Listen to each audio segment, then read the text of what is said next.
नमस्कार, बहुत बहुत स्वागत और अभिनंदन आप सभी का द डिबेट में। मैं ब्रजेश मिश्रा हूं। बहनों भाइयों, आज उत्तर प्रदेश में योगी आदित्यनाथ की सरकार ने अपना 5वां बजट प्रस्तुत किया। ये बजट पिछले सभी बजट के रिकॉर्डों को तोड़ते हुए 5,50,000 करोड़ का बजट प्रस्तुत किया गया है उत्तर प्रदेश की असेंबली में। ये किसी भी सरकार द्वारा पेश किया गया अब तक का सबसे बड़ा बजट है, जिसमें सरकार ने ये आकलन किया है कि उसकी आमदनी और उसके खर्च के बीच का औसत क्या होगा। दरअसल उत्तर प्रदेश की सरकार ने इस बार कोशिश की है कि इंफ्रास्ट्रक्चर, फार्मर सेक्टर्स और विशेष तौर पर जो संसाधनगत मूलभूत ढांचे को लेकर खर्च है, इसको बढ़ाने का प्रयास करती हुई दिखी है। लेकिन जैसा कि उम्मीद की जा रही थी कि इसको चुनावी बजट की तरह पेश किया जाएगा, लेकिन उस प्रकार का बजट नहीं था, जिसमें कोई बहुत लोक लुभावन घोषणाएं ऐसी नहीं थी जिनको लेकर कोई ये माना जाए कि सरकार चुनाव की तैयारी को लेकर आई है। दरअसल कोरोना काल के दौरान और उसके बाद उत्तर प्रदेश की अर्थव्यवस्था पर खासा फर्क पड़ा है, और ये फर्क इस संदर्भ में भी पड़ा है क्योंकि सरकार को प्राप्त होने वाले राजस्व यानी टैक्स कलेक्शन में काफ़ी परेशानियां उत्पन्न हुई थी पिछले वित्तीय वर्ष में। लेकिन इस बार सरकार का आकलन है कि उसको कुछ ठीक ठाक रेवेन्यू जनरेट होगा। सबसे बड़ा रेवेन्यू का माध्यम जीएसटी और वैट से आने वाला पैसा है। वैट से जो पैसा आता है वो पेट्रोलियम प्रोडक्ट्स का होता है, जो राज्य सरकारों को डायरेक्ट मिलता है। आबकारी और दूसरे राजस्व टैक्सों के माध्यम से सरकार अपने बजट का साइज बढ़ाना चाहती है। तब जब लोगों ने उम्मीद की थी कि इस बजट को लेकर कोई बहुत बड़ी लोक लुभावन घोषणाएं होंगी, तो ऐसा कुछ न होकर सरकार ने अपनी पूर्ववर्ती जो योजनाएं हैं, पहले से चल रहे जो इंफ्रास्ट्रक्चर के कार्य हैं, उनमें पैसे लगाए हैं। स्वास्थ्य का बजट हो या हेल्थ का मसला हो, एजुकेशन हो और इंफ्रास्ट्रक्चर हो, इसमें कोशिश की सरकार ने कि वो अधिकतम पैसे दें। लेकिन इस बजट में सरकार दबाव में भी दिख रही है। दबाव इस संदर्भ में है क्योंकि उनके पास आमदनी के स्रोत सीमित होते जा रहे हैं। ऐसे में जो कमिटेड एक्सपेंडिचर है और सरकार जिनको इन्वेस्टमेंट को प्लान करके चल रही है, जो इंफ्रास्ट्रक्चर के प्रोजेक्ट्स, वो अत्यधिक पैसे की डिमांड करते हैं। जैसा कि उम्मीद की जा रही थी कि इस बार मेट्रो प्रोजेक्ट्स को लेकर सरकार काफ़ी पैसा खर्च करने वाली है, दरअसल ऐसा नहीं हुआ। उसकी बजाय सरकार ने एक्सप्रेसवे में पैसे लगाने को ज़्यादा मुफीद माना है। यानी अभी मेट्रो प्रोजेक्ट्स कंप्लीट हो पाने की स्थिति में कहीं भी दिखाई प्रतीत नहीं होते हैं। इसलिए सरकार ने जो एलोकेशन किए हैं वो बड़े थोड़े किए हैं, कहीं 400 करोड़, कहीं 500 करोड़ के लमसम। तो जाहिर सी बात है कि इतने पैसे से कोई काम बनने वाला नहीं है। तो इसके मुकाबले सरकार ने एक्सप्रेसवे पर पैसा लगाना ज़्यादा बेहतर समझा है, जिसमें पूर्वांचल और गंगा एक्सप्रेसवे और बुंदेलखंड एक्सप्रेसवे मुख्य तौर पर शामिल है। चूंकि ये चुनावी वर्ष है और सरकार को ये दिखाना है कि उसने इंफ्रास्ट्रक्चर पर काम किए हैं, जो कि अभी भी विपक्षी सवाल हमेशा उठाता है कि 4 सालों में इंफ्रास्ट्रक्चर का कोई बड़ा माइलस्टोन ये मौजूदा हुकूमत अचीव नहीं कर पाई है। लिहाजा इस सरकार के सामने चुनाव में जाते वक्त इस बात की चुनौती होगी कि जो 25 मेडिकल कॉलेज कमिट किए थे उनमें कितने बने, जो एक्सप्रेसवेज कमिट किए थे उसमें कितने बने, ऑपरेशनल कितने हैं, मेट्रोज जो कमिट किए गए थे वो कितने बने, क्या चले। बाल विकास पुष्टाहार को लेकर जो योजनाएं चल रही थी, कुपोषण के खिलाफ जो अभियान चल रहा था, उसको गहरा धक्का लगा है। सिर्फ 400 कुछ करोड़ रुपए गवर्नमेंट ने स्वीकृत किए हैं, जबकि इसमें कम से कम 3,000 करोड़ का आमतौर पर बजट पिछली हुकूमतें रखती आई हैं और ये सरकार भी रखती आई है, लेकिन इस बजट में वो चीज़ गायब देखने को मिली है। शिक्षा के क्षेत्र में भी कोई बहुत चमत्कारिक तौर पर इसका प्रस्तुत नहीं किया गया है कि किस प्रकार से शिक्षा के क्षेत्र में कोई बड़ा बजटरी एलोकेशन नहीं है। साइज भले ही इसका 5,50,000 करोड़ हो, लेकिन इस बजट में क्रांतिकारी, लोक लुभावन और जनता को छूने वाली कोई ऐसी चीज प्रतीत नहीं हुई। यह बजट कुछ आम बजटों जैसा था। सरकार का दावा है कि उसका पहला बजट किसानों के लिए, दूसरा बजट महिलाओं के लिए, तीसरा बजट बेरोजगारों के लिए, युवकों के लिए और चौथा बजट और उसके बाद फिर बजट जो आए हैं वो इंफ्रास्ट्रक्चर डेवलपमेंट के लिए हैं। लेकिन क्या इतने फंड से, इतने अवेलेबल संसाधनों से क्या वाकई में उत्तर प्रदेश जैसे विशाल राज्य का इंफ्रास्ट्रक्चर को मजबूत किया जाएगा? शायद मुश्किल होगा। यह उम्मीद की जा रही थी कि पीडब्ल्यूडी का बजट बड़ा होगा, लेकिन उसका साइज सिर्फ 12,000 करोड़ के लमसम रखा गया। उससे कहीं ज्यादा पैसा उससे कहीं ज़्यादा पैसा एक्सप्रेसवेज में खर्च किया जा रहा है, जो संपूर्ण पीडब्ल्यूडी का बजट है। सिंचाई में उम्मीद की जा रही थी कि उसके बजट को लेकर कुछ होगा, लेकिन उसको एक बड़े बजट के तौर पर प्रस्तुत किया गया और उसका इंफ्रास्ट्रक्चर लेवल बड़ा है। तो क्या वाकई में इस सरकार ने इस बजट का जो प्रस्तुत किया तो युवाओं के लिए प्रति कोई सोच है? क्या नई नौकरियां देने का और उसके सृजन करने का कोई कमिटमेंट इस बजट में दिखता है? क्या किसानों के लिए कुछ क्रांतिकारी कदम उठाए गए हैं? क्या ऐसा इस बजट में दिखता है? जब सरकार सदन के भीतर यह दावा कर रही है कि वो किसानों की आमदनी दोगुनी करेगी, तो क्या वो बजट में रिफ्लेक्ट होता है? शायद नहीं होता है। किसानों की आमदनी कैसे दोगुनी होगी जब इस प्रदेश का 48 लाख गन्ना किसान, जो पूरे देश का 51% गन्ना उत्पादन करता है और 38% पूरे देश में पैदा होने वाली चीनी सिर्फ उत्तर प्रदेश में पैदा होती है, उसके बावजूद 4 सालों से रेट नहीं बढ़ाए गए। क्या बजट में उसका कोई प्रोविजन किया गया है कि उसको कैसे कंपनसेट किया गया? शायद नहीं किया गया है। तो कैसे मान लें कि ये बजट किसानों के लिए है? पूरे देश में सबसे अधिक बिजली की दर कहीं है, सबसे महंगी बिजली पूरे देश में अगर कहीं है तो उत्तर प्रदेश में है। ग्रामीण उपभोक्ता हो, शहरी उपभोक्ता हो, किसान हो, यहां तक कि किसानों के निजी नलकूप में मीटर ठोक दिए गए, स्मार्ट मीटर। जिनके बिल 300-400 आते थे, आज उनके बिल 2500-3000 केवल नलकूप चलाने के आते हैं। और अगर मेट्रो शहरों के आसपास नलकूप हैं तो उनकी कीमत और अधिक है। क्या इसका कोई बंदोबस्त किया गया बजट में? शायद नहीं किया गया। तो इसको हम किस प्रकार का बजट मानें? क्या वाकई में ये चुनावी बजट है और उत्तर प्रदेश की भारतीय जनता पार्टी सरकार क्या वाकई में चुनाव में जाने के दृष्टिकोण से उसने ये बजट तैयार किया है, या वाकई वो बजट की जरूरतों से अनभिज्ञ हैं, या फिर उनके मन में कुछ और चल रहा है? क्योंकि इसके बाद सप्लीमेंट्री बजट की शायद स्थिति बने चुनाव में जाने से पहले, लेकिन आम बजट ये अंतिम है इस कार्यकाल में। तो इस बजट में नई नौकरियों के प्रोविजन का कोई भी स्पष्टीकरण सरकार ने सदन में प्रस्तुत नहीं किया है। किसानों के लिए क्या नई योजनाएं हैं उसको प्रस्तुत नहीं की हैं। कहा गया सिंचाई फ्री करेंगे, लेकिन सिंचाई की कीमत उत्तर प्रदेश में बहुत महंगी है। नहरों की हालत बड़ी खराब है। नहरों के माध्यम से सिंचाई की स्थिति से आप सब बहुत अच्छे से वाकिफ हैं। डीजल पेट्रोल की बढ़ती कीमतों ने हाहाकार मचा रखा है। यह उम्मीद की जा रही थी कि सरकार ने अपना वैट कुछ कम करेगी, सरकार अपने टैक्स को कुछ कम करेगी, लेकिन उसने नहीं किया, बल्कि आमदनी कैसे बढ़े इसका बंदोबस्त किया है। लेकिन जो बजटरी एलोकेशंस एक्सपेक्टेड थे इस इलेक्शन ईयर में, वो ना आना ये जरूर चौंकाता है कि क्या इस बार की रणनीति भारतीय जनता पार्टी की कुछ और होगी, और जो वायदे किए गए थे उन वायदों को क्या पूरा किया जाएगा। क्योंकि बजट में चुनाव के दौरान सबको लैपटॉप और फ्री वाईफाई का भी वायदा किया गया था, जो अब तक पूरा नहीं किया गया। और उत्तर प्रदेश में प्राइमरी टीचर्स के 2 लाख से ज़्यादा रिक्तियां बाकी हैं, पुलिस में रिक्तियां बाकी हैं, वो भरी नहीं गई हैं। उनको भरने का क्या कोई प्रोविज़न है? शायद इस बार बजट में ऐसा प्रतीत नहीं हुआ है। लेकिन ये कहा जा रहा है कि ये सबसे बड़ा बजट है, 5,50,000 करोड़ का। तो क्या ये सिर्फ आंकड़े मात्र हैं? हकीकत में कुछ और है? जनता के लिए इस बार बजट में कुछ खास नहीं है? क्या लोगों में इसको लेकर कोई एक्साइटमेंट नहीं है? मैं चाहता हूं कि पहले पक्ष और विपक्ष दोनों के संवाद आप सुने, फिर हम एक्सपर्ट्स के जरिए आज की डिबेट को आगे बढ़ाएंगे। वित्तीय वर्ष के बजट अनुमान 2021-22 मानव प्रस्तुत बजट का आकार 5,50,270 करोड़ 78 लाख रुपए है। आत्मनिर्भर उत्तर प्रदेश की भावना के अनुरूप यह बजट है और उत्तर प्रदेश के नव निर्माण की संरचना भी इस बजट में निहित है। हमें तो उम्मीद थी और पूरे उत्तर प्रदेश की जनता को उम्मीद थी इस बात की कि ये जो बजट आएगा इसमें कहीं ना कहीं गरीब के लिए, किसान के लिए राहत पहुंचेगी।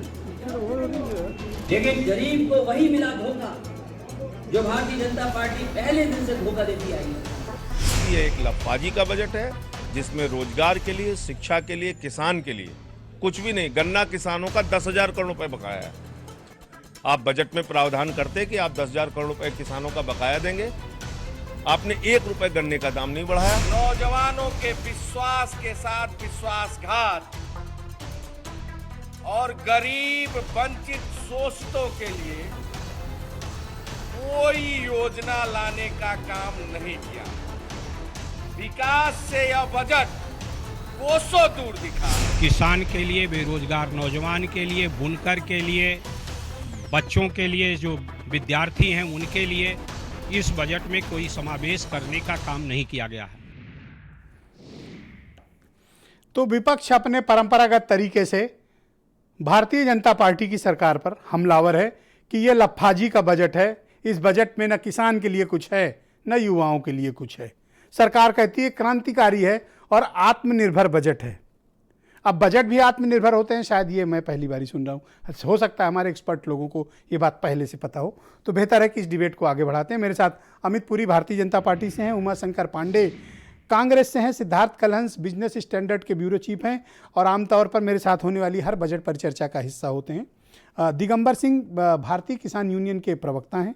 Professor Abhishek Mishra former cabinet minister हैं और समाजवादी पार्टी के प्रवक्ता हैं। प्रोफेसर मनोज अग्रवाल जी उत्तर प्रदेश के बहुत ही मशहूर और जाने माने अर्थशास्त्री हैं। और थोड़ी देर में अश्वनी राणा जी मेरे साथ दिल्ली से जुड़ेंगे। ये भी बहुत ही प्रसिद्ध अर्थशास्त्री हैं और दिल्ली में इनका काफ़ी नाम है। वीरेंद्र सिंह जी हमारे स्टेटेड, बहुत स्वागत और बहुत बहुत धन्यवाद। तो मैं आज की चर्चा को थोड़ा सा उल्टा घुमाता हूँ और चर्चा की शुरुआत मैं लार्जेस्ट अपोजिशन से करना चाहता हूं ताकि वो अपना पक्ष पहले रखें, क्योंकि सरकार ने तो अपना बजट प्रस्तुत किया है तो इसको भी हम लोग एक छोटी सी मिनी चौपाल टाइप माने और उस प्रकार से ट्रीट करें और कोशिश करें कि अपनी अपनी बारी में बोलेंगे तो हम एक बेहतर बजट परिचर्चा को आयोजित करेंगे और अपने लाखों दर्शकों तक हम सही बात कन्वे करने में कामयाब होंगे। प्रोफेसर अभिषेक मिश्रा जी, कार्यक्रम की शुरुआत मैं आपसे करना चाहता हूँ। अखिलेश यादव ने आज प्रयागराज में ये स्टेटमेंट दिया कि किसानों के साथ धोखा हुआ, युवाओं के साथ धोखा हुआ, महिलाओं के साथ धोखा हुआ। आपको ऐसा क्यों लगा, जबकि सरकार का दावा है कि उसने अब तक का सबसे क्रांतिकारी और आत्मनिर्भर बजट 5,50,000 करोड़ का प्रस्तुत किया, जो आप लोग कभी नहीं कर पाए? विजय जी, ये एक ट्रेंड रहा है कि हर साल हम रेवेन्यू बढ़ा करके प्रोजेक्ट करते हैं। अगले साल का बजट हो सकता है इससे बड़ा हो, तो ये तो एक ट्रेंड की बात है जो कि ऑलरेडी रहा है। इसमें भी हमको ये समझने की जरूरत है कि जो डेटा सरकार ने प्रस्तुत किया है, अगर हम सिर्फ उस डेटा को पकड़ करके चलें तो आज की तारीख में भी सरकार को अपने रेवेन्यू सोर्सेस पे भी उतना विश्वास नहीं है। अगर आप सिर्फ राजस्व लेखे की प्राप्ति की बात की सोचेंगे तो 2020-21 में 19-20 में जो 3,66,000 करोड़ का एस्टिमेट इनका था, वो अगले साल के लिए 3,06,000 करोड़ का, यानी उसमें 60,000 करोड़ रुपए की गिरावट है। कहां से इन्होंने कितना फिस्कल डेफिसिट बढ़ा करके, फिस्कल डेफिसिट 10,000 करोड़ बढ़ाने की तैयारी है इनकी। ऑलरेडी हम 80,000 करोड़ पे खड़े हैं और 90,000 करोड़ ये फिस्कल डेफिसिट बढ़ाने को तैयार हैं। जो रेवेन्यूज इन्होंने एस्टिमेट की हैं पिछले साल का, अगर मैं आपको इनका असेसमेंट बता दूं, पिछले साल टोटल जो इनका एस्टिमेट था, रिवाइज जो बजट का एस्टिमेट था, वो 4,22,000 करोड़ का था कि रेवेन्यू आएगी, जिसके बेसिस पे बजट उन्होंने प्रोजेक्ट किया है। जबकि जो आई है, वो जो संशोधित अनुमान आए हैं जो सरकार ने स्वयं प्रस्तुत किए, 3,06,000 करोड़ के, लगभग 1,16,000 करोड़ रुपए का उसमें डिफरेंस है, जो कि एक बहुत बड़ा डिफरेंस है। एनीवे, हम मान लेते हैं कि अगर 5,50,000 करोड़ भी कहीं से सरकार ले आएगी तो सरकार ने किसी भी सेक्टर के लिए कुछ भी नहीं करने का काम किया है। उसकी सच्चाई ये है, उसका कारण ये है कि सच में इनको पता है कि इनका बजट 5.5 लाख करोड़ का नहीं होने जा रहा। न जो इन्होंने रेवेन्यू कैलकुलेशंस के बेसिस लिया है, न वो रियलाइज होने जा रहे हैं, न जो अजम्पशंस इन्होंने लिए हैं, न वो अजम्पशंस फ्रक्टिफाई होने जा रहे हैं। आई एम श्योर बाकी इकोनॉमिस्ट हैं हमारे, पर आपने देखा होगा कि सरकार ने इंफ्रास्ट्रक्चर पर खर्च करने की ज़्यादा कोशिश की है। जैसे मिसाल के तौर पर 1,000 करोड़ के आसपास उन्होंने दिया है पूर्वांचल एक्सप्रेसवे को, 800 करोड़ दिया गोरखपुर लिंक एक्सप्रेसवे को, और 1,400 करोड़ बुंदेलखंड एक्सप्रेसवे के नाम पर दिया है, और गंगा एक्सप्रेसवे का भी प्रोविजन कर रहे हैं। खर्च करते हुए इंफ्रास्ट्रक्चर पर दिखाई दे रहे हैं। ब्रिजेश जी, खर्च करने के लिए, इंफ्रास्ट्रक्चर पे खर्च करने के लिए इनको सबसे पहले, ये तो बजटरी एस्टिमेट है, ये घोषणा है। इन्होंने, आप बता दो, 4 साल में कौन सा खर्च कर दिया? पिछले साल का जो खर्च का परफॉर्मेंस है, क्यों नहीं पैसा खर्च हुआ? आखिर वो पैसा ऑलमोस्ट आपका 30% बजट का नहीं, और ये सिर्फ पिछले साल की बात नहीं है, उससे पिछले साल की भी यही कहानी है कि बजट का जो कैपिटल एसेट फॉर्मेशन का जो पैसा था, आप इतने कड़े शब्दों का इस्तेमाल कर सकते हैं आपकी पार्टी चीफ की, ये सबके साथ धोखा है? क्या वाकई में आप ऐसा मानते हैं? देखिए, वो उन्होंने जो जन भावना है उसको प्रस्तुत किया। मैं वही चीज आपको आंकड़ों बता रहा हूं कि सच में धोखा है। मैंने आपको बताया अभी 1,06,000 करोड़ का, 60,000 करोड़ का अंतर है, 16,000 करोड़ का, सॉरी, 1,16,000 करोड़ का अंतर है। आज पेट्रोल और डीजल जहां 90 रुपए पहुंच गया उत्तर प्रदेश में, देश के कुछ हिस्सों में 100 रुपए पहुंच गया है, उसमें हमें ये उम्मीद थी कि कम से कम 2%, 3%, 5% वीएटी का रिडक्शन हमें देखने को मिलेगा। वो भी ऑलमोस्ट 5-7 रुपए होता, जो कि तो नहीं आप किया 10 में कितने नंबर देना पसंद करेंगे इन्हें? जी, 10 में आवाज कट रही है। आप 10 में कितने नंबर देना पसंद करेंगे? 10 में इन्हें मुझे लगता है 1 नंबर जरूर दिया जा सकता है, क्योंकि पेपरलेस बजट की इन्होंने बात करी थी। तो मुझे लगता है इस बजट का अगर कोई अचीवमेंट है जो कि सोशल मीडिया और मीडिया बात कर रहा है, तो शायद पेपरलेस बजट जरूर बता सकते हैं ये, कि जो चीज पहले कागज पे होता था वो कंप्यूटर की स्क्रीन से पढ़ा गया। इसके अलावा चाहे पेट्रोल डीजल की बात हो, चाहे केन फार्मर्स का जो 15,000 करोड़ रुपया अभी पेंडिंग है उसके पेमेंट की बात हो, चाहे एमएसपी की बात हो, चाहे बेरोजगारी की बात हो, हर फ्रंट पे बजट में बिल्कुल भी वो नहीं है। और एक बात और, मुझे 10 सेकंड और दे दे मुझे। कोविड पे बड़ी बड़ी बातें, बड़ी बड़ी चर्चाएं हमने सुनी हैं, लेकिन कोविड पे हमने यहां तक सुना कि इनके भारत सरकार के मंत्री ने कहा था कि मुफ्त में वैक्सीनेशन लगाया जाएगा। आप अगर तारीख याद करना चाहें, 2 जनवरी 21 को भारत सरकार के मंत्री हर्षवर्धन जी ने कहा था कि मुफ्त में वैक्सीनेशन लगाया जाएगा। जहां 5.5 लाख करोड़ रुपए इनके पास था, वहां कोविड की प्रायोरिटी 50 करोड़ रुपए पार नहीं कर पाई। कोविड के वैक्सीनेशन के लिए सिर्फ उमाशंकर पांडे और 5.5 लाख कांग्रेस के प्रवक्ता। भाई उमाशंकर जी, आपके लीडर कह रहे हैं भाई वैसे सरकार ने पेपरलेस बजट प्रस्तुत किया, लेकिन आपके लीडर्स आज प्रेस कॉन्फ्रेंस करके कह रहे हैं कि ये विजनलेस बजट है। ऐसा क्यों आपको लगा, जबकि 5,50,000 करोड़ का है? आपको पता है कितने पैसे होते हैं? बहुत ढेर सारे होते हैं। देखिए ब्रजेश जी, अगर इनका पिछला बजट उठा के देखिए, तो इन्होंने कहा था कि हम कोशिश करेंगे कि 1 मिलियन डॉलर का बजट लाएं और 1 ट्रिलियन की इकोनॉमी बनाएं। ये इन्होंने बोला था पिछली बार, और आज देखिए कहाँ आके अटके हैं। कह रहे हैं किसानों की आय 2022 तक हम दुगना करेंगे। योगी जी शायद भूल रहे हैं उनका कार्यकाल कब तक है। अगला बजट वो दे पाएंगे नहीं दे पाएंगे ये वही जाने। किसानों के लिए पिछली बार इन्होंने एक किसान संवर्धित आयोग बनाया था, जिसके मुख्यमंत्री जी खुद ही अध्यक्ष थे, प्रमुख सचिव और एक और मुख्य सचिव उसके सदस्य थे। एक बैठक भी नहीं हुई। अब एक नया आयोग गठन किया इन्होंने किसान के नाम पर। ये क्या जुमलेबाजी। इसलिए ये वो तो माइग्रेशन आयोग भी बन रहा था, वो सब छोड़िए। हाँ, अब आप देखिए, बात करिए। आप कैशलेस की बात कर, ये कैशलेस की बात आप इसको विजनलेस बजट कैसे कह सकते हैं? देखिए, it's paperless, it's not visionless. Cashless था, हम लोग सुने थे ना पिछली बार पूरा धूम से, कैशलेस इकोनॉमी, कैशलेस इकोनॉमी। वो कितना सेंसलेस बात साबित हुई। तो आज ये विजनलेस और सेंसलेस बात तो हो ही गई। जैसे कैशलेस का कुछ मतलब नहीं, वैसे इनके इंफ्रास्ट्रक्चर पे, सड़कों के लिए कितने पैसे सरकार खर्च कर रही है? आपको तकलीफ क्या है? हमको ये कुछ अच्छा करते तब हमारी तकलीफ बढ़ जाती। ये कुछ कर ही नहीं रहे, हम तो खुश हैं कि भैया ये देखो क्या कर रहे हैं। दिगंबर सिंह, भारतीय किसान यूनियन के प्रवक्ता, आपके लिए सरकार ने इतनी योजनाएं प्रस्तुत कर दी, इतना बड़ा बजट खोल दिया, अभी खुश हो या नहीं? देखिए, सरकार ने जो योजनाएं प्रस्तुत की उनमें ना तो शिक्षा पे कोई काम किया, शिक्षा से देश का निर्माण होता है। दूसरी बात, हमारे लिए तो बिजली का बिल, किसान के ट्यूबवेल का बिल 7,300 रुपए 2017 में जमा होता था। आज वो बिल कितने दिन का? 1 साल का? 1 साल का बिल, 1 साल का 7,300 रुपए। अभी कितना है? अब हो रहा है 23,000 रुपए। ओ माय गॉड, ये हमको दिया है। और 3 गुना बढ़ गया। 3 गुना ट्यूबवेल का बिल, 7.5 HP का जो किसान कनेक्शन लेता है उसको 7,300 रुपए 1 साल का बिजली का बिल जमा करना होता था। ठीक है, अभी उसको 23,000 रुपए जमा होता है 1 साल का। दूसरी बात मैं बताना चाहूंगा कि ये गंभीर बात है, किसान और पॉलिटिकल पार्टी जिसको नोट करें, ये बहुत गंभीर विषय है। किसान को 2017 से पहले 11,500 रुपए जमा करके ट्यूबवेल पे कनेक्शन मिलता था। नॉर्मल योजना के तहत 2 या 3 महीने में उसका कनेक्शन मिल जाता था। इनसे ये पूछ लो इस सरकार से कि 2017 के बाद बिजली के कितने कनेक्शन दिए।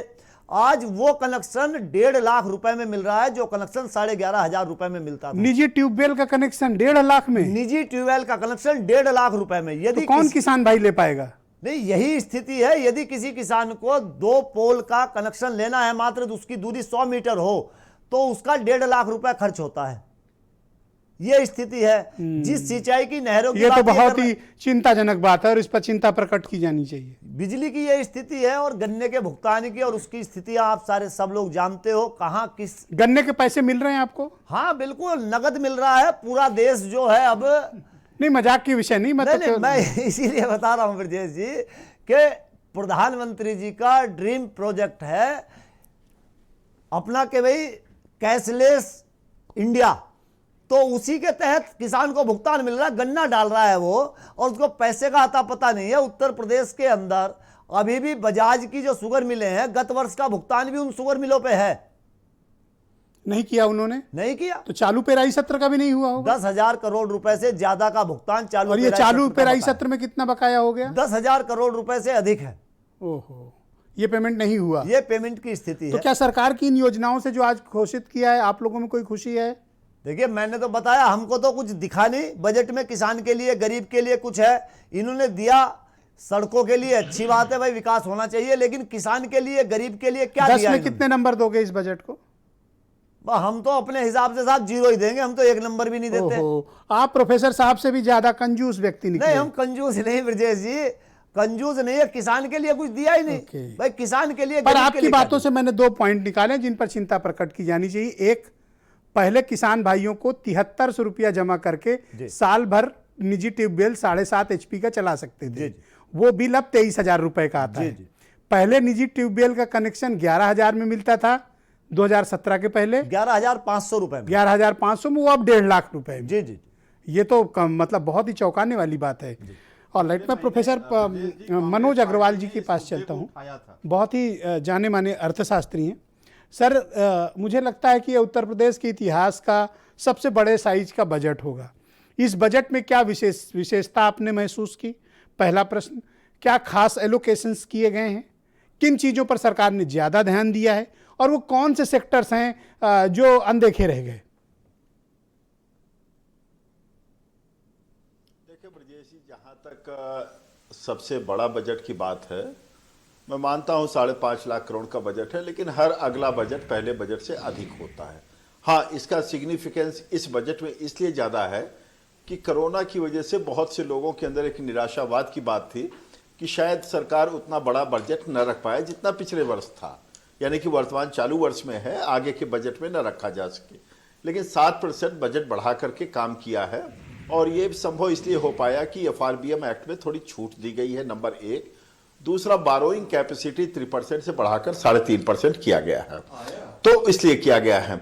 दूसरा, एक महत्वपूर्ण बजट है, इस दृष्टिकोण से महत्वपूर्ण है कि जैसे केंद्र सरकार ने कोरोना काल में जी और इस नए बजट में अपने कैपिटल एक्सपेंडिचर को बढ़ाने का काम किया है, उसी तर्ज पर योगी सरकार ने भी लगभग पूरे बजट का 30% कैपिटल एक्सपेंडिचर के लिए रखा है। यह एक बड़ा महत्वपूर्ण कदम है, और इसीलिए अगर मान लीजिए फिस्कल डेफिसिट बढ़ा, जिसकी चर्चा अभी आ रही थी जी, और केंद्र सरकार का बढ़ा, ये एक स्वाभाविक है, क्योंकि इस तरह की विषम परिस्थिति में हम फिस्कल डेफिसिट को रोक करके खर्चा नहीं रोक सकते, क्योंकि फिस्कल डेफिसिट कितना होना चाहिए, आवश्यकता के अनुसार होना चाहिए। अमेरिका जाएंगे तो वहां फिस्कल डेफिसिट का आकार लगभग नगण्य होता है, हमारे यहाँ तो उसको 3% की परमिशन दी हुई है स्टेट में, और सेंटर में उसका अलग है, लेकिन आवश्यकता अनुसार सेंटर ने बदला। तो एक ये फिस्कल महत्वपूर्ण कदम है। और जहां तक बात है कि राजस्व की बात है, तो राजस्व निश्चित तौर पर बढ़ाने की बात है, और मैं उस इशू में नहीं जाना चाह रहा हूं कि कौन कौन से सेक्टर हैं जो आपको लगता है कि प्रोफेसर साहब वो अनदेखे रह गए, जिनको एड्रेस किया जाना चाहिए था? देखिए, पहली चीज तो इनका इंफ्रास्ट्रक्चर पर डे 1 से जोर था, और इंफ्रास्ट्रक्चर पर चल रहा है, और मैं उन इंफ्रास्ट्रक्चर की चर्चा करना चाहता हूं जो उत्तर प्रदेश के लिए महत्वपूर्ण है। एक्सप्रेसवे में आज उत्तर प्रदेश भारत का अग्रणी राज्य बन चुका है और आगे तेजी से बढ़ रहा है। ग्रामीण सड़कों के लिहाज से हो चुका है। हर थोड़ा सा इसमें एक चीज और जोड़िएगा ब्रजेश जी, केंद्र सरकार से भी काफी जो है पोषित योजना है, उसका लाभ भी उत्तर प्रदेश को मिला है। इसके अलावा एयरपोर्ट्स को लेकर के चर्चा हो रही, वो भी एक अच्छा कदम है। लेकिन मुझे लगता है कि जितना लाभ इंफ्रास्ट्रक्चर के रूप में हमें मिला है, उसका औद्योगिक लाभ उस अनुपात में नहीं मिल पाया। कहीं ना कहीं मैं सहमत इसमें हूं। कमजोरी इसके लिए एक नजर विजन आती होना है। चाहिए कि आप कृषि अपने की- एक्सप्रेसवेज और इंफ्रास्ट्रक्चर को किस तरह से मैक्सिमम यूटिलाइज करते हैं। जी, और दूसरी जहां तक कृषि की बात है, देखिए कृषि में इन्होंने परंपरागत तरीके से बात किया है और मुझे लगता है कि काफी हमारे अच्छे वरिष्ठ लोग यहां बैठे हुए हैं पैनल में, जी, तो कृषि में इनका काम काफी है, सराहनीय है, लेकिन दो बिंदु हैं जो मुझे खटकता है जी, और मुझे लगता है शायद इसकी तरफ किसी ने ध्यान नहीं खींचा है। और एक मेरा मानना है कि सकारात्मक अगर कहीं पर कोई कमी है तो उसकी चर्चा होनी चाहिए। करेक्ट। एक ड्रिप इरिगेशन, स्प्रिंकलर इरिगेशन की बात जो प्रधानमंत्री जी ने की थी, उसमें हम कहीं कमजोर पड़ते नजर आ रहे हैं। दूसरा, मृदा परीक्षण के मामले में, सॉइल टेस्टिंग के मामले में उत्तर प्रदेश पिछड़ता हुआ नजर आ रहा है। ये दो महत्वपूर्ण है। हमें नई टेक्नोलॉजी पर ध्यान देना होगा और उस पर इन्वेस्टमेंट करना होगा। आच्छादित करके ये बात से आगे मैं बढ़ाने सहमत की हूं। बात है, महत्वपूर्ण है। ऑल राइट सर, मेरे साथ सिद्धार्थ कलहंस जी मौजूद हैं, बहुत ही जाने माने बजट जर्नलिस्ट हैं और इन्होंने उत्तर प्रदेश के पिछले 25 से ज़्यादा बजट देखे हैं। बहुत स्वागत आपका। आज जब बजट पेश हो रहा था तो आप भी विधानसभा के सेंट्रल हॉल में मौजूद थे। मैं आपसे जानना चाहता हूं कि इस बजट का प्रारूप कैसा आपको दिखा, इसमें सरकार का कोई विजन आपको दिखा, दूसरा प्रश्न। तीसरा, जो बजटरी एलोकेशंस हैं उनमें सरकार किसी विजन की तरफ बढ़ती हुई दिखी, तीसरा सवाल। चौथा सवाल कि क्या सरकार ने किन किन सेक्टर्स की अनदेखी की है इसमें।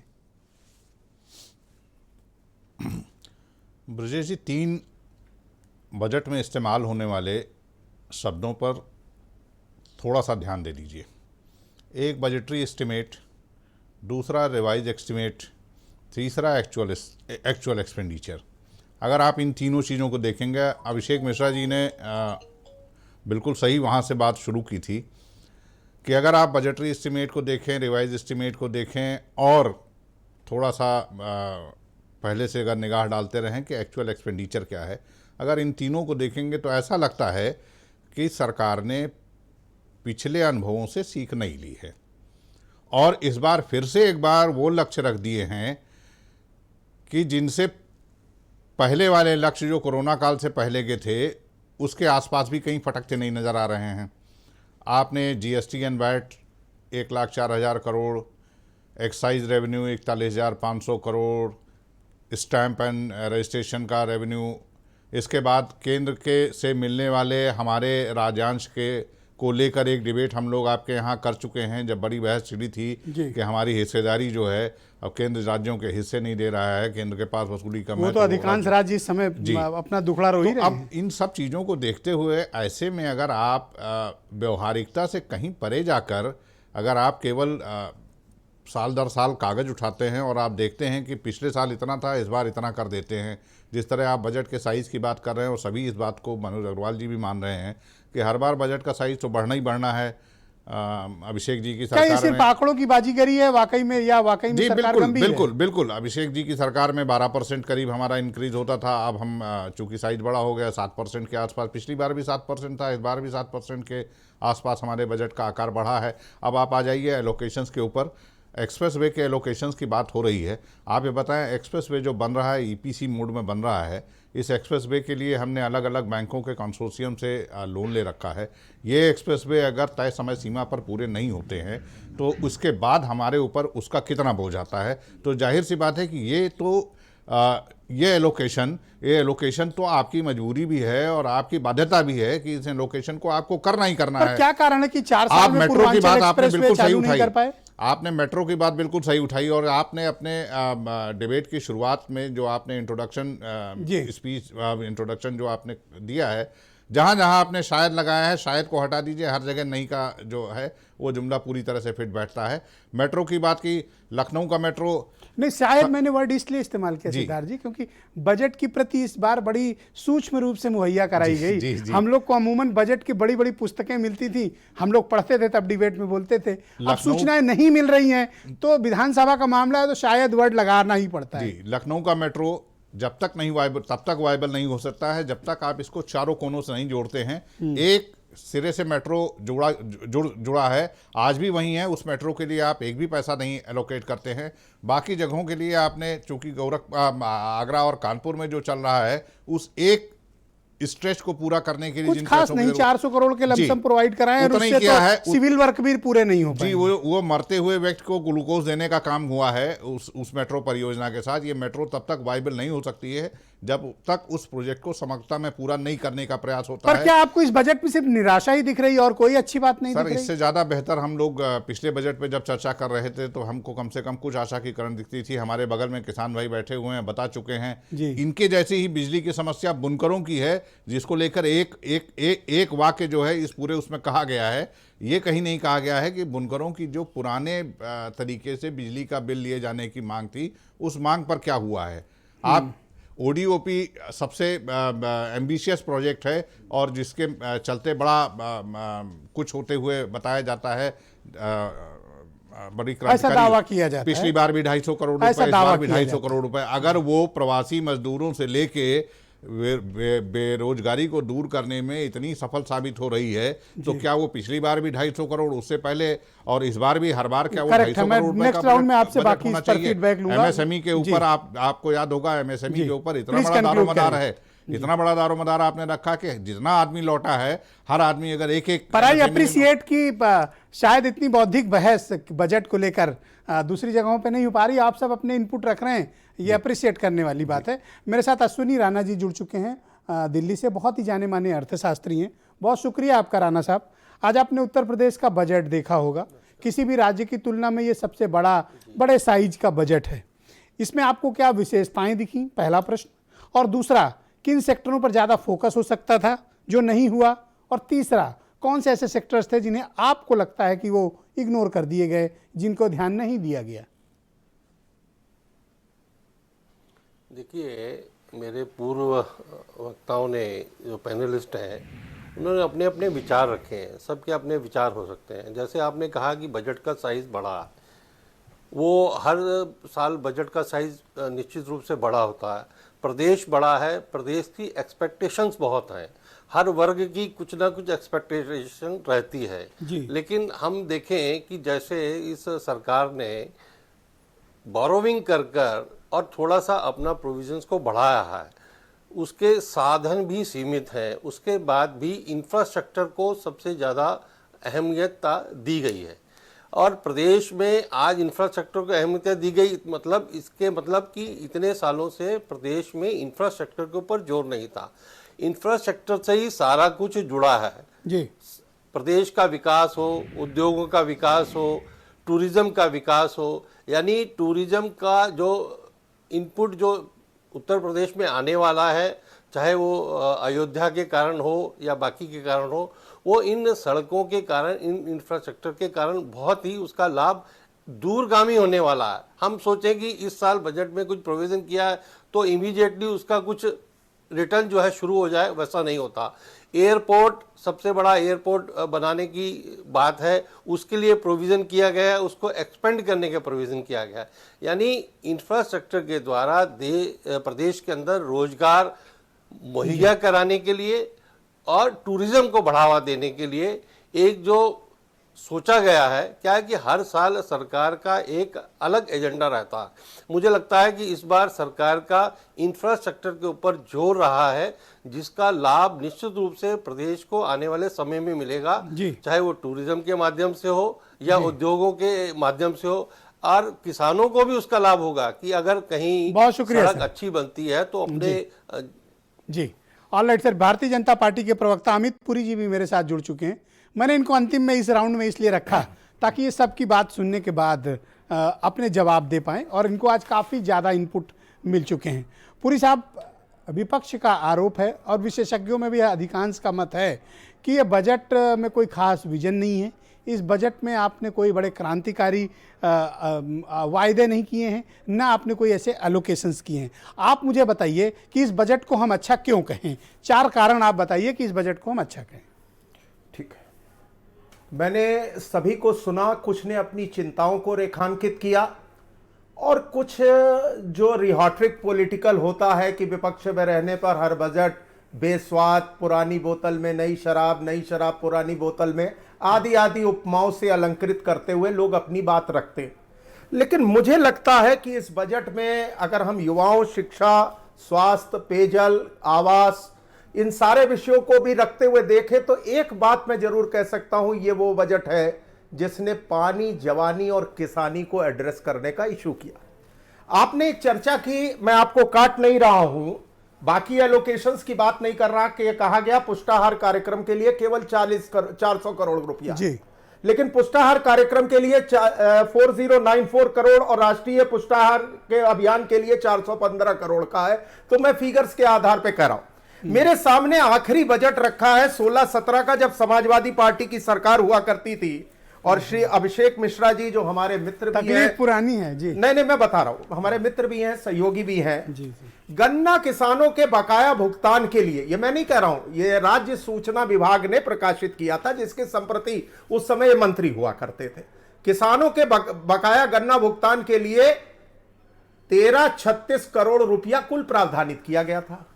अब ये जो सरकार खड़ी है श्री योगी जी की अकर्मण्य सरकार जिसे बताया जा रहा है, यह सरकार 1 लाख करोड़ के 1,23,000 करोड़ के ऊपर का भुगतान कर चुकी, जिसमें पुराना बकाया भुगतान जो था वो 86,700 करोड़ रुपए का था। ये मैं नहीं कह रहा, ये सारी फिगर्स जो है विधानसभा के टेबल की है। अगर मेरी बात में अच्छा नहीं होता कि आप वो 4 कारण बताते हैं कि हम सब प्रसन्न होते हैं कि ये बजट अच्छा क्यों है? मैंने बताया ना, पानी आप पुराने 2017 के पहले चले गए। मान्यवर, मैं ये पूछ रहा हूं 4 कारण मुझे बताओ कि हम इस बजट की तारीफ करें। बिल्कुल आ रहा है। जब उन 16-17 को, और आप अभी तक एक कारण नहीं गिना पाए। आपको ऐसा लगता है हुजूर, मैं आपको बताता चल रहा हूं। Please go ahead. मैं गो अहेड कर रहा हूं। सिंचाई की वो परियोजनाएं जो बरसों से लंबित थी, जिनके लिए चर्चा हो रही थी, वो 700 करोड़ छोड़ दीजिए जो किसानों को पानी फ्री देने की योजना है। आपको ये कैसे पता? मैं वही पूछने वाला हूं। अरे फिर वही बात, अजीब बात है। मैं तो अपनी बात कर रहा हूं। जो सिंचाई की परियोजना वर्षों से लंबित पड़ी थी, 2016-17 में 1574 करोड़ रुपया खाली प्रावधानित था।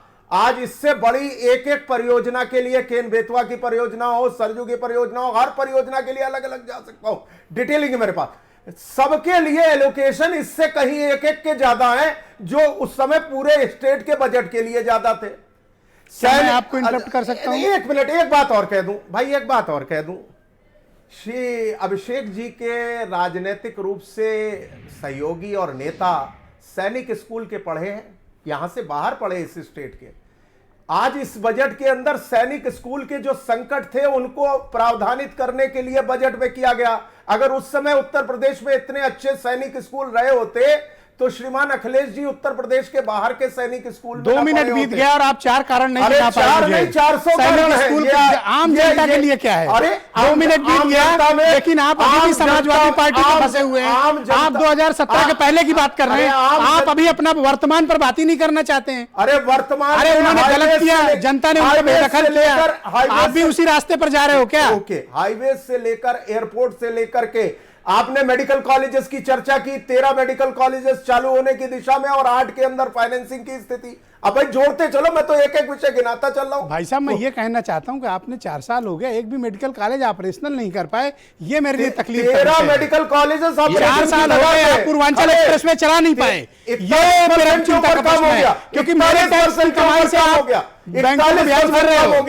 मेरे कमाई के टैक्स से आप ब्याज भर रहे हो, कोई ब्याज नहीं भर रहा है। और ये जो चर्चा कर रहे थे हमारे वित्त से जुड़े हुए मित्र, उनको यह भी देखना चाहिए कैपिटल एक्सपेंडिचर कितना खड़ा हुआ, रेवेन्यू रिसीप्ट्स क्या आई, डेफिसिट क्या है। एफआरबीएम एक्ट की बात छोड़ दें, हमने जहां इतने कोविड के संकट में थे, हमने बजटीय राजकोषीय घाटे को 4 आसपास 3 मिनट हो गए, आप फिर नहीं गिना पाए 4 कारण। मुझे आप 300 मिनट ले लीजिएगा अगर आपको न सुनना हो। भाई मैं तो आप पुष्टाहार के लिए 400 करोड़ बताए और हम 4,000 तो 4,094 करोड़ बजट, 3600 करोड़ था, आप 400 करोड़ 419 दे दिए, 419 दे दिए, चलो 19 करोड़ ज्यादा दे दिए। क्रिटिकल आई से जहां 1336 करोड़ खाली करने का भुगतान का सरकार पैसा रखती हो और 1,23,000 करोड़ का भुगतान करने वाली सरकार, आपको 4 साल आपको उपलब्धियां गिनाने लायक आपको क्या हो गया है? इसमें कोई क्या कर सकता है? बच्चों जैसी बातें कर रहे हैं। बच्चों जैसी बातें नहीं कर रहे। आप 4 कारण मुझे नहीं गिना पा रहे कि बजट को अच्छा क्यों कहें? क्या कह रहे हैं प्रवक्ता बीके यूके? मैं ये कह रहा हूं अभी पिछले वर्षों का भी भुगतान आज तक गन्ने का नहीं मिला है। 4 साल हो गए, गन्ने का 1 रुपए का दाम आपने नहीं बढ़ाया है। कौन का दाम नहीं बढ़ाया, एक अलग इशू है। हाँ, भुगतान किया अलग इशू है।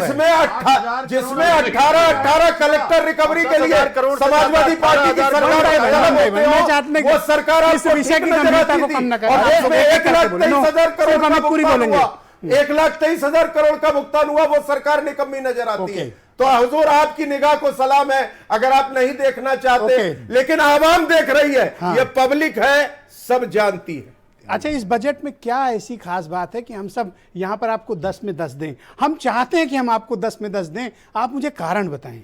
व्यापारियों के बीमा का सवाल हो, किसानों के बीमा का सवाल हो, रोजगार के था भाई साहब। 200 करोड़ रुपया था, 600 करोड़ रुपया किसानों के 26,000 करोड़ प्रधानमंत्री भैया हमको मालूम है, हमको मालूम है की हकीकत क्या है, हमको मालूम है, हमको जन्नत की हकीकत मालूम। Thank you. बीरेन जी आ गए। भाई बीरेन जी, आज बहुत बड़े साइज का बजट प्रस्तुत हुआ, बताया गया कि बहुत क्रांतिकारी और आत्मनिर्भर बजट है। आपकी क्या धारणा इस बजट को लेकर? देखिए, बजट जो है वो पकवान है जिसे सरकार रूपी जो बहू है चाहे जितना अच्छा बना दे, लेकिन जो विपक्ष रूपी सास है वो उसे कभी अच्छा नहीं कह सकती। तो अमित पुरी जी के सपोर्ट में इतना बोलना तो लाजमी है। अच्छा, आप बहुत देर से पूछ रहे थे कि भाई 4 बात बताओ। 6, 7, 8 बातें बताई जा सकती हैं, लेकिन इन्होंने सारा ठीकरा पिछली सरकारों पर फोड़ा। जैसे जीव विज्ञान के क्लास में एक मास्टर ने एक छात्र से पूछा कि बच्चों ये बताओ कि ये छिपकली कौन है। तो छिपकली के बारे में बताने के बजाय बच्चे ने ये बताया कि सर, छिपकली एक गरीब मगरमच्छ है और जिसे बचपन में पौष्टिक आहार, दूध, प्रोटीन वगैरह नहीं मिला, जिसके कारण वह कुपोषण का शिकार हो गई और छोटी रह गई। तो ये सारा ठीकरा आज बजट में क्या हुआ, इससे नहीं मतलब है। ये सपा के बारे में कहानी बता डाली इन्होंने। वैसे मैं तो ये कहता हूँ ब्रजेश जी कि पुरी जी से ज़्यादा पूछने की बजाय सबसे अच्छा है कि बजट में ज़्यादा दिमागें न लगाओ, क्योंकि अगर ज़्यादा दिमाग लगाना है तो उससे अच्छा है कि इसका फायदा जानने के लिए सुधीर चौधरी को सुन लो और नुकसान जानने के लिए रवीश कुमार बैठे वो बता देंगे। ये पूरे देश में ये सब आंकड़े हम लोग ज़्यादा दिमागे नहीं लगाना पड़ेगा। तो ये जी हमारे यहाँ का जो बजट है उसमें नौकरी पे कोई बात नहीं की गई है। ये कहते हैं कि हमने 3 लाख 4 लाख नौकरी दी, कहाँ कहाँ दी, किस मद में दी, ये नहीं बताए। दूसरा, बेरोजगारी दर पे कोई चर्चा नहीं हुई। महंगाई पर कैसे सरकार कंट्रोल करेगी ये उसने नहीं बताया। और पेट्रोल पे वो उत्तर प्रदेश में वैट घटाएगी कि नहीं घटाएगी पेट्रोल डीजल पर, ये भी नहीं बताया। नहीं, घटाना होता तो वो बताते, घटाएंगे नहीं मुझे लगता, जिससे जनता को कुछ राहत मिल सके जी। तो कुल मिलाकर ये है कि अयोध्या में सूरज कुंड का विकास होगा, श्री राम के नाम पर हवाई अड्डा लगेगा, विधायकों की निधि बहाल हो जाएगी, एक्सप्रेसवे के लिए पैसे मिल गए हैं जी। लेकिन ट्रामा सेंटर कितने खुलेंगे उत्तर प्रदेश में, इस बारे में चर्चा नहीं हुई है। और कहां कहां से सरकार पैसे लाएगी और कैसे विकास के काम होंगे, इन सब चीज़ों पर बहुत सारी चीज़ें अधूरी रह गई हैं। लेकिन एक चीज़ जो ब्रजेश जी सबसे बड़ी बात है वो ये है कि हम लोग उम्मीद स्टेट के बजट से बहुत कर भी नहीं सकते हैं, क्योंकि ये बजट ऐसा नहीं है कि ये महंगाई कम कर दे, सिलेंडर पे घटा दे, पेट्रोल डीजल के दाम घटा दे या कुछ ऐसा चमत्कार कर दे। संसाधन बड़े सीमित होते हैं। सरकार ने कोशिश की है कि 5वें साल में किसानों के लिए कुछ योजनाएं लाई जाएं, एक्सप्रेसवे तेजी से बनाए जाएं, कुछ चीज़ें दिखाने के लिए हो जाएं। लेकिन देखिए अब ये कितना इसका फायदा मिलता है ये आने वाले वक्त में पता चलेगा। देखिए मैं एक बात और कहूँगा कि हम लोग एक बहुत विशाल राज्य में रहते हैं जहाँ इस बात का बड़ा अभिमान रहता है कि हमारा बजट बहुत बड़ा है, लेकिन इस बजट का सीधा लाभ कितना है ये सीधा लाभ स्वास्थ्य से मिलता है, कृषि से मिलता है, और ये सब सेक्टर में लगातार गिरावट है। इन सेक्टर में लगातार और काम करने की ज़रूरत है। इन सब चीज़ों पर बहुत सारी चीज़ें निर्भर करेंगी। उत्तर प्रदेश का विकास निर्भर करता है जी। ये चुनावी साल है, सड़कों के गड्ढे पाटने पड़ेंगे, नहीं पटेंगे तो फिर गड्ढे झेलने पड़ेंगे। बहरहाल ब्रजेश जी, पैसा कैसे आता है और पैसे का कीमत क्या है और कैसे चीज़ें बनती हैं, बजट बड़ा टेक्निकल चीज़ है। तो मैं उस पर 4 लाइनें कहूँगा जी। कि पहले हुआ यूं, आईना इजाद हुआ और फिर जाके सच्चा चेहरा इजाद हुआ, और ख्वाहिश की खातिर खर्चा इजाद हुआ और खर्चे की खातिर पैसा इजाद हुआ। और मुफ्त नहीं मिलता है कुछ भी दुनिया में, पैसा कमाने को धंधा इजाद हुआ। और दर्द, बेबसी, मायूसी, दीवानापन, संग मोहब्बत के क्या क्या इजाद हुआ। और दफन हुई मिट्टी सीमेंट के जंगल में पौधों की खातिर तब गमला इजाद हुआ। और हुस्न अकेले थोड़ी आया दुनिया में, उसके बनते ही नखरा इजाद हुआ। और पहले हाथों हाथ लिया सबने उसको, और जब गेंद पिटी तब बल्ला इजाद हुआ। जी, बहुत बहुत शुक्रिया वीरेंद्र जी, बहुत बहुत धन्यवाद। प्रोफेसर अभिषेक मिश्रा, मैं आपके पास लौटता हूं। इस बजट को लेकर समाजवादी पार्टी इतनी निराशा भरी बातें क्यों कर रही है? आपके पास 1 मिनट का टाइम है इस बात को व्याख्या करने में। ब्रजेश जी, बहुत सारी चीजें हैं, 1 मिनट में मैं कोशिश करूंगा। सबसे पहला मुद्दा पेट्रोल और डीजल। इसका हमेशा फॉलोआउट इफेक्ट होता है, एक ट्रिकल डाउन इफेक्ट होता है अलग चीजों पे। इससे आपका ट्रांसपोर्टेशन की सारी चीजें महंगी हो जाती है, सब्जी से लेकर के एवरीथिंग। आप सारी गिना सकता हूं मैं, लेकिन क्योंकि आपने 1 मिनट दिया इसलिए संकोच अपनी बात उस ब्रीफ में रखूंगा। पेट्रोल डीजल पे वीएटी कम होना चाहिए सरकार के पास। अगर सच में 37,000 करोड़ रुपए का इन्होंने जंप दिया है और सच में जो रेवेन्यूज इन्होंने प्रोजेक्ट की हैं, जो कि पिछले साल सच नहीं हुई थी, उससे पिछले साल भी सच नहीं हुई थी, लेकिन अगर इस साल उन्हें लगता है सच में हो जाएंगी और अपोर्शन हो जाएंगी, तो सरकार के पास गुंजाइश है 2 से 5% उस पर वीएटी कम करने की। आपसे हमेशा अपने को कंपेयर क्यों करते हैं? अमित पुरी का ज्यादातर वक्त आप पर हमला करने में बीता। अमित जी मित्र हैं, वो एक अलग बात है हमारी, वो उनकी आपस की वो एक रिश्ता है। वो आज न जी करके पिछले 5 साल पुरानी बातों में जीना चाहते हैं, उनकी मर्जी है।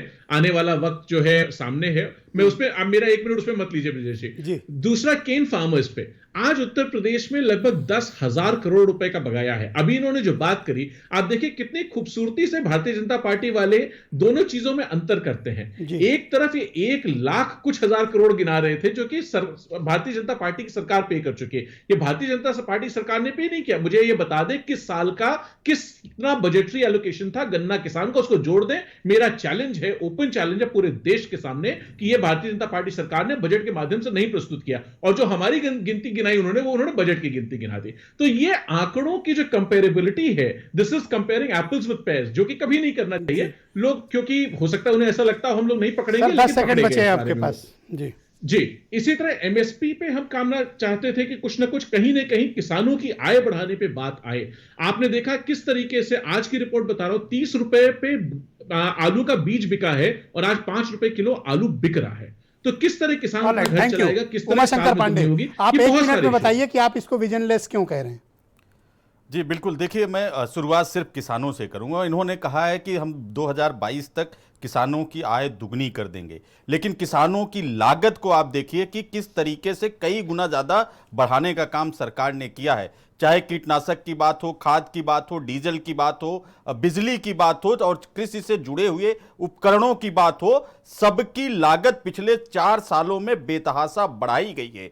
योगी जी ने जो पहला बजट दिया था उसको कृषि को समर्पित बजट कहा था, दूसरे को औद्योगिक विकास को समर्पित, तीसरे को महिला सशक्तिकरण और चौथे को शिक्षा को समर्पित बजट कहा था, और चारों की हालत सबसे बुरी हो गई है।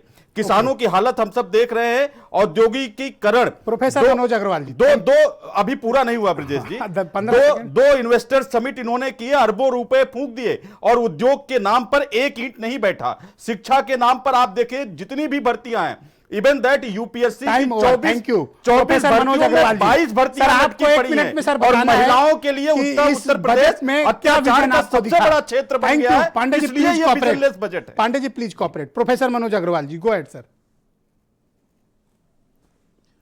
देखिए, इस बजट की एक विशेषता मैं ये कहूँगा कि एक कंटिन्यूटी का बजट है।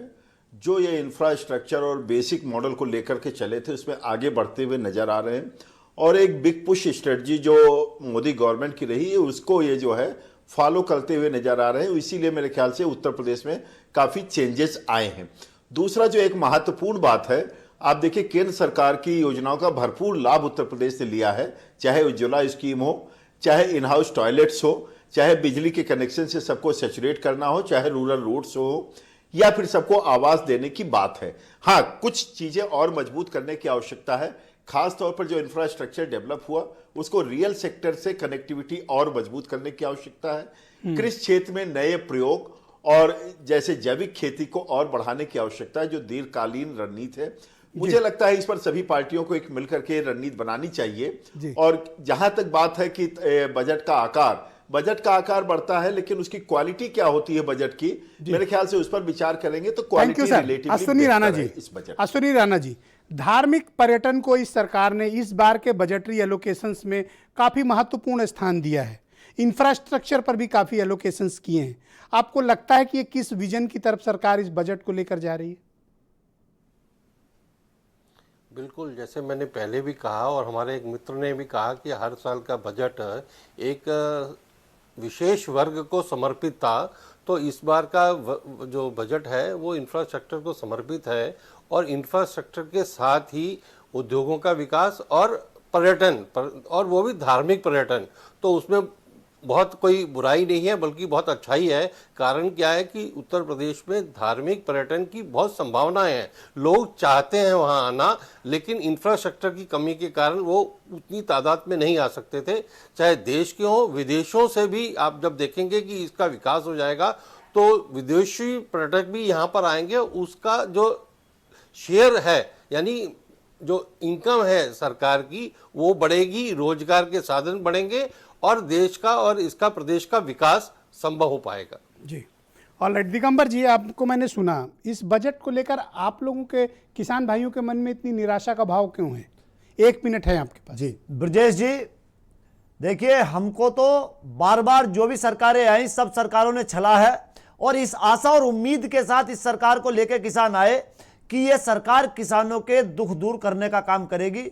आज भी किसान को उसी तरह से छला गया। आज इंफ्रास्ट्रक्चर के लिए बजट आता है, दूसरी चीजों के लिए बजट आता है। हमको इंतजार है कि किसान के लिए बजट कब आएगा।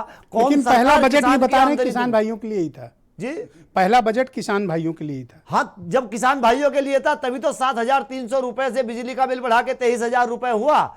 जब किसान भाइयों के लिए था इसीलिए तो गन्ने का पेमेंट आज तक नहीं मिला। किसान भाइयों के लिए पहला बजट था, इसीलिए तो आज तक जो सरकारी मशीनरी है उसने, अभी बात हो रही थी सॉइल हेल्थ कार्ड की, तो क्या सब पैसा किसानों को दे दें और ये क्या करें भी सरकार कैसे? देखिए ब्रजेश जी, किसान इस देश की रीढ़ है। जब पूरी अर्थव्यवस्था नष्ट हो गई, अमेरिका जैसे देश की भी जीडीपी खराब हुई, भारत की जीडीपी नहीं लड़खड़ाने दी किसान ने इस देश के। कोरोना काल जैसे संकट में इस देश का किसान ही देश। Time over. शुक्रिया आपका। सिद्धार्थ कलन जी, 1 मिनट में आप ये बताइए कि इस बजट को लेकर आपके मन में इतने संशय और संदेह की भावना क्यों है? देखिए, कंटिन्यूटी में बिल्कुल सही कहा मनोज अग्रवाल ने। जिस तरह से पिछली बार का बजट था, कमोबेश उसी कागज को हिलाते डुलाते हुए नया बजट बनाया गया है। बेहतर होता, आप कह रहे हैं, ऐसा वो नहीं कह रहे हैं। नहीं, उन्होंने कहा ना कंटिन्यूटी में बजट है, पिछली बार जैसा था कुछ वैसा ही बजट है। तो मेरा ये कहना है कि देखिए 1336 करोड़ रुपए गन्ना किसानों के बजटरी एलोकेशन की पिछली बार बात कही थी। 1336 करोड़ ही रुपए अगर बजटरी एलोकेशन होता गन्ना किसानों के बकाया भुगतान के लिए, तो शायद हमारे बगल में दिगंबर जी वो मुस्कुरा रहे होते, तारीफ कर रहे होते। दूसरी बात, इसके साथ साथ जिस MSME पर आपने सारा दारोमदार डाल रखा है, क्या आपने उसको उस बजट में एड्रेस किया? मनोज जी की चिंता बिल्कुल जायज़ है। एक डिफेंस कॉरिडोर हमारे इतनी बड़ी परियोजना है, डिफेंस कॉरिडोर में जिस MSMEs और जिन बड़ी इंडस्ट्रीज़ ने लगाया है वो बार बार ये मांग कर रहे हैं कि आप हमको, हम जो उत्पादन करेंगे आप हमको हमारे क्रेताओं के साथ हमारा लिंक कर दीजिए, हमारा MOU करा दीजिए, तब तो हम लगाएंगे, वरना बहुत सारे लोग ऐसे हैं वहाँ पे जो में सिवाय स्टेट और सरकार के रक्षा मंत्रालय के और कौन लेगा? जी नहीं, वही तो वो कह रहे हैं कि हमारा तो MOU मार्केट उनके में साथ बिकने करा की दें। वस्तु नहीं है ना। तो वो इंडस्ट्रियल प्लॉट लेकर बैठ गए हैं और वो कह रहे हैं कि हम इंडस्ट्री कैसे लगाएं, हमारे पास तो हमारे उत्पादन के खरीदने के लिए हमें अभी कोई इस तरह की सुनिश्चित गारंटी नहीं है।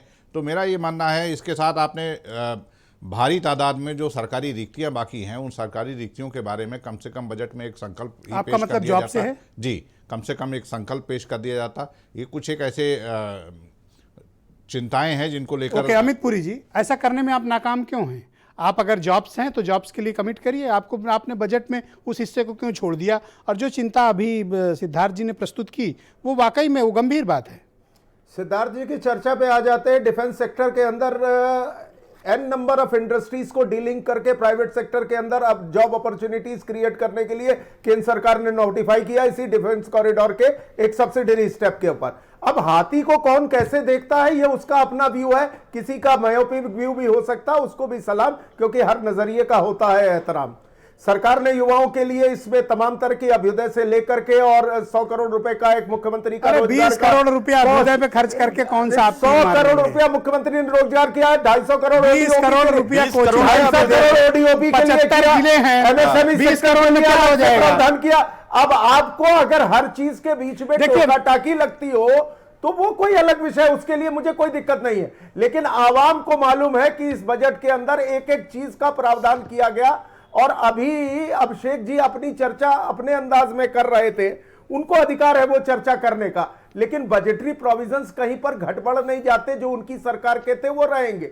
और इसलिए जब आईना दिखाया कीजिए हुजूर, तो गिरेबाज जरूर देख लिया कीजिए, कुछ चाक चाक होते हुए अरमा वहां भी दिखाई दे जाते हैं।